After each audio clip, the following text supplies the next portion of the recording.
Gara-gara Presiden Jokowi. Salut dengan Presiden Jokowi yang sudah berani mengambil tindakan perdamaian atas konflik Rusia dan Ukraina. Saran dari saya, Pak, sekalian mampirin Palestina dan Israel, biar di sana juga berdamai. Sekalian juga mampirin negara-negara konflik yang lainnya, biar semua pada damai deh. Bapak nih sadar nggak sih? Di negara kita, masyarakat Bapak ini masih ada dua kubu yang selalu konflik sampai sekarang. Bapak ngapain repot-repot jauh ke Ukraina dan Rusia untuk mengambil tindakan perdamaian? Tolong cari solusi. Bagaimana masyarakat kita ini untuk berdamai, Pak? Pulanglah, Pak, pulang. Halo Mas Bro, kalau sampean bilang Pak Jokowi suruh sadar, Pak Jokowi itu sadar Mas Bro ya. Jadi begini Mas, sampean harus tahu ya tentang wibawa negara, tentang prosedur negara ya. Kita kan rakyat kecil, kita lihat saja apa prosedur negara. Oke, kenapa Pak Jokowi pergi ke Rusia dan ke Ukraina atau Ukraina untuk mendamaikan dua belah pihak yang lagi berperang?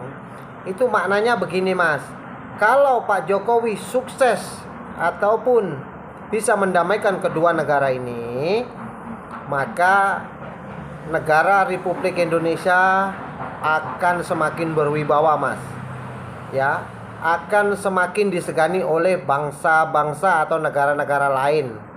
Itu yang pertama. Yang kedua, kenapa Pak Jokowi tidak pergi ke Israel dan Palestina yang sekarang juga lagi berperang?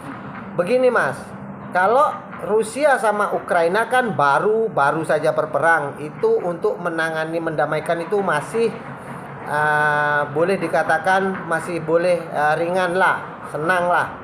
Tapi kalau untuk Israel dan Palestina Mas, sama tahu 70 tahun lebih orang ini sudah berperang Mas. 70 tahun lebih ya, sama harus ingat. 70 tahun lebih itu Israel sama Palestina sudah berperang. Sudah banyak negara yang ingin mendamaikan, bahkan banyak yang gagal ya. Dan banyak juga negara-negara adidaya yang ingin membantu juga gagal ya.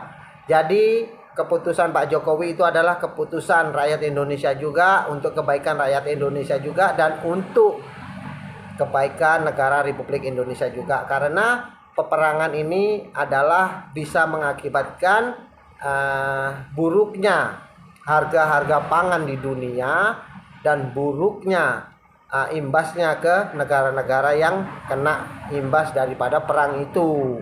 Mas harus pikir, jangan sikit-sikit nyalakan Pak Jokowi. Pak Jokowi pergi sana disalahkan. Orang kalau di Indonesia Mas, yang jadi musuh adalah bangsa sendiri. Itu salah rakyat sendiri gitu loh. Kenapa mereka harus berani berperang ke pasal politik? Sekarang kayak sampean, kalau sampean ngikuti politik yang ini yang itu dapat apa? Sekarang kita sebagai rakyat kecil, kita berdoa saja, kita mendukung apa program pemerintah yang telah dilaksanakan saat ini. Jangan selalu menyalahkan pemerintah. Di saat Presiden Insinyur Soekarno salah juga, Presiden Soeharto salah juga, Presiden B.J. Habibie salah juga. Siapa-siapa yang jadi presiden di Indonesia tidak ada yang benar. Karena apa? Rakyatnya mudah diadu domba. Itulah rapuhnya rakyat Indonesia yang suka diadu domba dan mudah diadu domba oleh bangsa lain dan bangsa sendiri. Karena duit. Nah, paham itu Mas ya? Oke. Salam akal waras Mas dari anak rantau. Salam dari anak rantau.